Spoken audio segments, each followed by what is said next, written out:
There's something undeniably electrifying about chasing a dream that always felt just out of reach. For Juan Archuleta, the flame still burns, and he's determined to make one last, all-or-nothing push for a UFC contract after sending shockwaves through the MMA world with a knockout that went viral. Archuleta's resume is already impressive. At 38, he's collected championship gold in both Bellator and RIZIN, battling top-tier competitors across different organizations. Despite all his achievements, there's a glaring omission. He's never set foot in the UFC octagon. The reasons? A rough patch of injuries, some unfortunate timing, and a string of tough losses. But Archuleta, ever the competitor, used these setbacks as fuel for a dramatic comeback, landing a devastating flying knee at Barroca Promotion 3. Now, he's looking to topple UFC veteran Jose Johnson this Saturday, a win he hopes will finally open the door to the world's premier MMA promotion. Everyone wants that storybook ending, right? Archuleta told MMA Fighting, describing his hope for a UFC signing, a final thrilling chapter to an already storied career. His vision is clear. Spend his last few years competing at the sport's pinnacle, then bow out with pride and satisfaction. But here's where it gets controversial. Archuleta knows a UFC contract isn't just handed out because of past glories. You have to show you're valuable. Prove that you're willing to go in there and finish fights. That's what the UFC wants to see, he explains.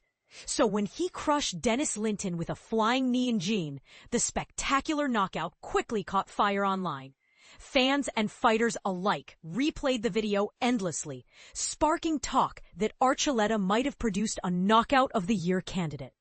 People kept sending it to me saying, "Dude, what the hell? This is insane." Archuleta laughs, recalling the surreal reaction. For him, the moment was deeply special. Longtime mentor Cump Swanson had urged him to trust his instincts and take risks. Archuleta remembers missing a jumping knee earlier in the round, waiting for the perfect chance. And when Linton charged forward, Archuleta seized the moment. "As I launched, I could almost feel it. His body just went limp in the air. I knew it was over." And this is the part most people miss. Finishing a fight in such jaw-dropping fashion isn't guaranteed.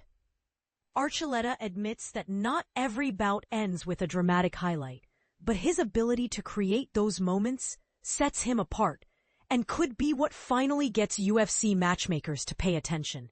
Looking ahead to his fight with Johnson, Archuleta is keeping his predictions close to the vest, but he's prepared to deliver another unforgettable performance, knowing that the stakes are as high as ever.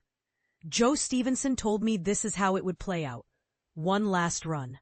One more chance to make my legacy in the UFC. But what if it doesn't pan out? Archuleta openly entertains a backup plan that might ruffle some feathers. A return to RIZIN, perhaps on New Year's Eve, for another shot at the featherweight title. Is that the smart play, or should he throw everything into his UFC quest? So here's a question for the audience. Do you think Juan Archuleta deserves that coveted spot on the UFC roster after such a viral moment? Or should his legacy rest on the championships he's already won? Is chasing the UFC dream late in a fighter's career inspiring? Or is it a risky move that could tarnish an established reputation? Share your thoughts below. Your perspective could be what turns this conversation into the hottest debate in MMA right now.